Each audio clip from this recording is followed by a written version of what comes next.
निराकार शिव है और साकार जो है वो शंकर है। ये बात ध्यान रखिए। निराकार शिव है। शिव तत्व क्या है? ओमकार प्रणव। कई लोग कहते हैं ना शिवलिंग क्या है? वह शिवलिंग क्या है? ओम। आपने पहले एक शिव महापुराण की कथा सुनी होगी, टीवी में सीरियल आता था, उसमें एक ओम बना रहता था। उसमें वो कहते थे क्या? मैं ओमकार हूं, ऐसा वो कहते थे। ऐसे ही वो बड़ा विशाल ज्योति का पुंज, ओम स्वरूप प्रणव का वह दिव्य ज्योति में प्रकाश, और ज्योति में प्रकाश जो कि जिसको कहा जाता है शब्द में ब्रह्म, वही शब्द में निराकार स्वरूप जो है वही ज्योतिर्लिंग है, वही शिवलिंग है। वह शब्द ब्रह्म है। शिवलिंग क्या है? शब्द में ब्रह्म है, निराकार स्वरूप, और वही जो है शिव है। और शिव से साकार स्वरूप धारण किया शंकर का, और उसी शंकर ने सती जी के साथ पानी ग्रहण संस्कार किया है। बोले अच्छा? बोले हाँ। एक समय की बात है, मैंने मन से मरीचि को, अंगूठे से दक्ष प्रजापति को, छाया से कर्दम प्रजापति को, प्राण से वशिष्ठ को, ऐसे मैंने मुनियों की उत्पत्ति की। अग्रभाग से मैंने धर्म को, पीछे के भाग से मैंने अधर्म को प्रकट किया। और इस प्रकार जैसे मैं सृष्टि का निर्माण कर रहा था, तो मेरी वाणी से, मन से अकस्मात ही एक कन्या प्रकट हो गई, बड़ी सुंदर और दिव्य कन्या। उस कन्या को देख करके मैं काम भाव से पीड़ित हो गया। मेरे पुत्र देखने लगे कि बताओ, अपने ही द्वारा प्रकट किए हुए इस कन्या को देखकर पिताजी ब्रह्मा जी मोहित हो गए। ये किस कारण से हुआ? जैसे ब्रह्मा जी मोहित हुए, अकस्मात उनके मन से कामदेव प्रकट हो जाते हैं, बड़े दिव्य और सुंदर कामदेव, जिनकी नासिका बड़ी सुंदर थी, होंठ बड़े सुंदर थे, हाथ बड़े सुंदर थे। ऐसे कामदेव 5 पुष्प बाण को लेकर के प्रकट हो गए। उन्होंने ब्रह्मा जी को प्रणाम किया। ब्रह्मा जी ने ध्यान पूर्वक देखा और पूछा, कौन हो तुम? कहे पितामह। ब्रह्मा जी, पिताजी आप ही बताइए, आपने मुझे प्रकट किया है, किस कार्य के लिए प्रकट किया? मैं क्या करूं? आप ही आज्ञा करें। थोड़ी देर सोचने के पश्चात ब्रह्मा जी ने कहा, तुम एक काम करो, संसार में जितने भी जीव हैं उनको तुम अपने लंघन में करके रखो। यहां तक तुमसे देवता, मुनि, मनुष्य कोई भी ना बच पावे, तुम उन सब का लंघन करो। कामदेव ने हाथ जोड़ लिया कि मैं सबको अपने अधीन करके रखूंगा। कामदेव ने सोचा कि मुझे यह कार्य तो मिल गया है, मुझे यह शक्ति तो मिल गई कि मैं सबको अपने वश में करके रख सकूं, परंतु इसकी परीक्षा कैसे हो? उसी समय कामदेव ने अपने 5 बाणों को संधान किया। हर्षण, रोचन, मोहन, शोषण और मारण, ये 5 उसके 5 बाण थे। 5 बाणों को उन्होंने संधान किया, आकाश मंडल की ओर छोड़ा। जैसे ही छोड़ा, स्वयं ब्रह्मा जी, वो देवी प्रकट हुई थी कन्या संध्या नामक, और ब्रह्मा जी के जितने पुत्र हैं वहां पर धर्म को छोड़कर सबके सब जो है उस कन्या के प्रति काम भाव से देखने लग गए। स्वयं ब्रह्मा जी देखने लगे, उनके भाई भी काम भाव से देखने लग गए। अब इस प्रकार जब धर्म ने देखा, तो धर्म ने देखा अरे ये तो अनर्थ हो रहा है। एक पिता अपनी पुत्री को काम भाव से देखे, ये तो अधर्म है। एक भाई अपनी बहन को काम भाव से देखे, ये तो अधर्म है। ऐसा अधर्म नहीं होना चाहिए। तब देवाधिदेव महादेव का स्मरण धर्म ने किया।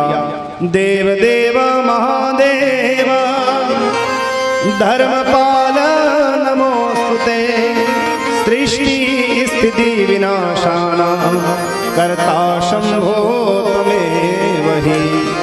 रक्ष रक्ष महादेव पापान् माम् उत्तरादितः, मत्पितायं दधाचे मे भ्रातरः पापबुद्धयः।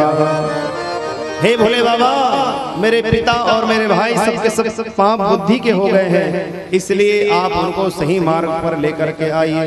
तब शब्द में ब्रह्म से भगवान भोले बाबा वहां पर उमा के साथ प्रकट हो जाते हैं। बोलो देवाधिदेव महादेव की जय। हर हर महादेव।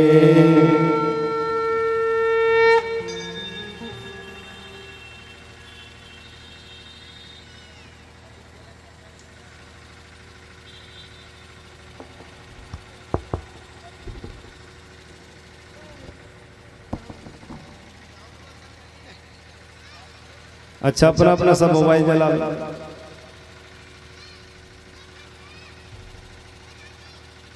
थोड़ी देर में लाइट आ जाएगी।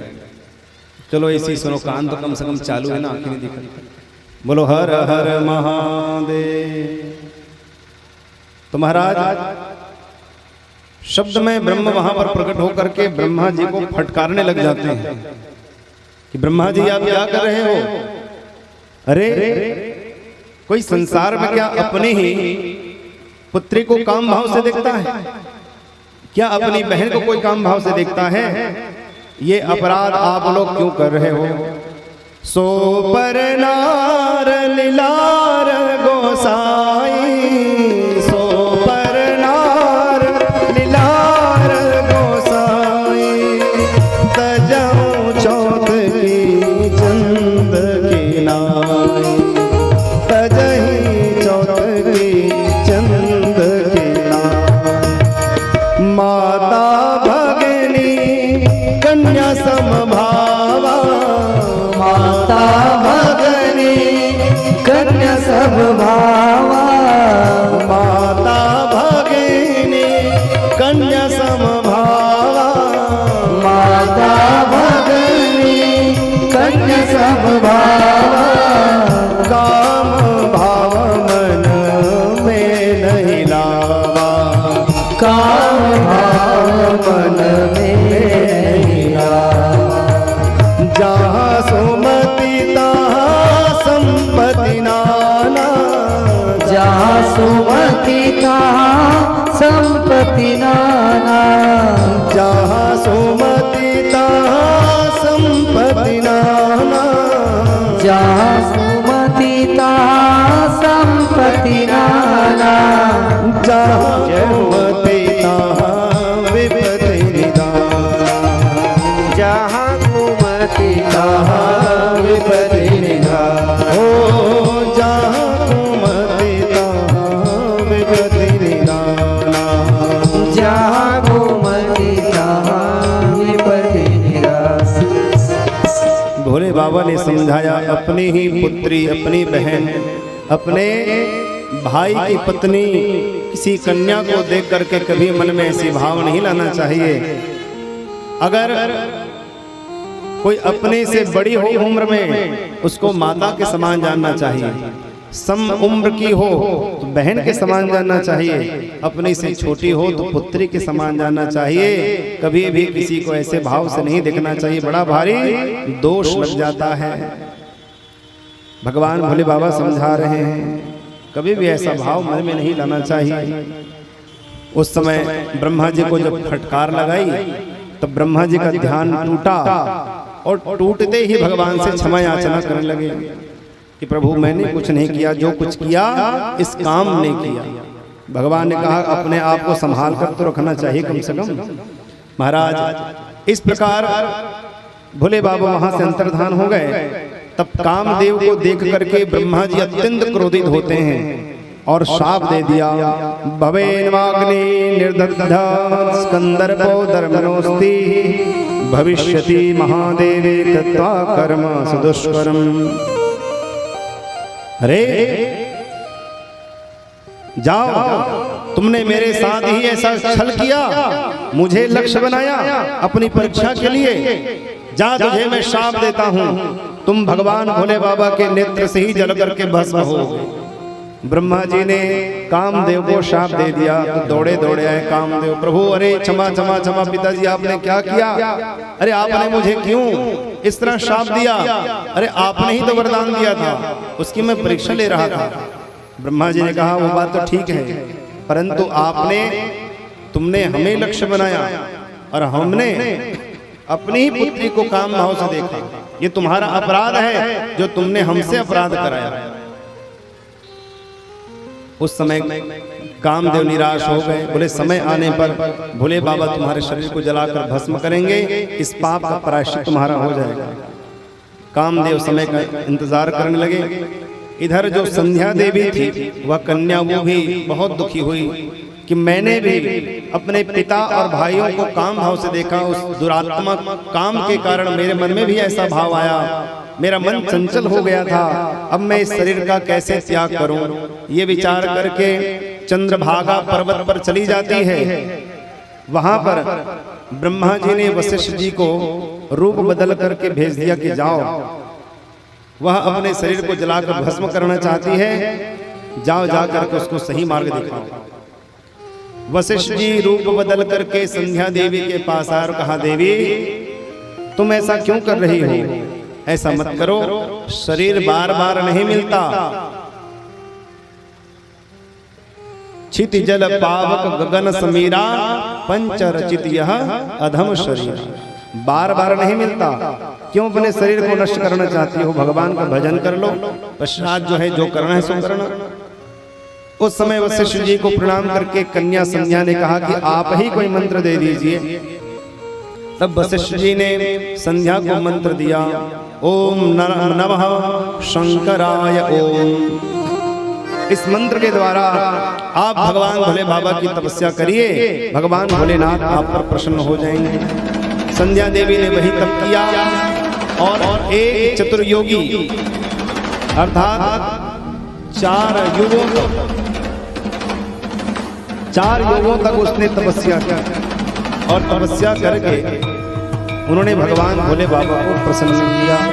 अर्थात सतयुग, त्रेता, द्वापर और कलयुग, ये 4 युग तक तपस्या किया उसने। बोलो हर हर। अब एक बात इसमें बात ये है, आज भी कैसे ऐसी कई महात्मा हैं जो गुफाओं के भीतर जाकर के तपस्या कर रहे हैं। कब से? बोले सतयुग से तपस्या कर रहे हैं। आज भी अभी हम एक जगह कथा करके आए, गरियाबंद में देवभोग के पास कांदा डोंगर क्षेत्र माता कुलेश्वरी के दरबार में श्रीमद् भागवत की कथा कहने का सौभाग्य मिला। उसी के पास एक जोगी गुफा है। उस जोगी गुफा में एक ऐसे सिद्ध तपस्या कर रहे हैं, न जाने कब से। जब वो रात्रि को बाहर आकर तपस्या करते होंगे तो जहां पर वो बैठते हैं वह जगह पूरा चिकना हो गया है और बड़ा ही सुंदर सुगंध वहां से आता है। आज भी वह स्थान हमने दर्शन किया, वह स्थान भी देखा जहां पर वो बैठकर तपस्या किए हैं। पूरे पैर के चिन्ह हैं, उनके बैठने के चिन्ह हैं। आज भी वह चिन्ह दिखाई देता है। और कई कई भक्त प्रातःकाल ब्रह्म मुहूर्त में नीचे उतर कर आते हैं तालाब में स्नान करने। कई कई लोगों ने दर्शन किया, पास जाने का प्रयास किया तो अंतर्धान हो गया। तो जैसे संध्या देवी ने 4 युग तक तपस्या की, तब भोले बाबा प्रसन्न हुए।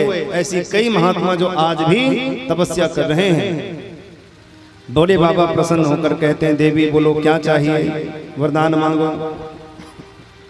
संध्या देवी ने कहा, प्रभु दुरात्मा कामदेव ने मेरे मन को चंचल कर दिया था, इसलिए मैं चाहती हूँ आकाश और पृथ्वी में जितने भी जीव हों वह काम से पीड़ित न हो। भोले बाबा ने कहा, सब तो ठीक है, परंतु 4 अवस्थाएं होती हैं, बाल्यावस्था, कौमार अवस्था, यौवन अवस्था और वृद्धावस्था। चारों अवस्थाओं में बाल्यावस्था और कौमार अवस्था में किसी प्रकार से उसको काम पीड़ित नहीं होगा, परंतु यौवनावस्था में काम से वो पीड़ित होगा और इस प्रकार वृद्धावस्था के अंतिम छोर तक आते आते फिर से काम से वह मुक्त हो जाएगा। तो केवल यौवन अवस्था में वह काम से पीड़ित होगा और इस प्रकार संतति की वृद्धि संसार में होगी। इसलिए देवी मैं तुम्हें यह वरदान प्रदान करता हूँ। भोले बाबा से कहा, मैं दूसरा वरदान चाहती हूँ कि मेरे जो पति हों वो मेरे सुहृद हों, मेरे जो पुत्र हों वो सकाम न हों और संसार में कोई भी अगर मुझे कुदृष्टि से देखे वो नपुंसक हो जाए, ऐसा वरदान उस समय संध्या ने मांग लिया और भगवान भोले बाबा ने उनको वरदान दिया और वहां से अंतर्धान हो गए। तब से लेकर आज तक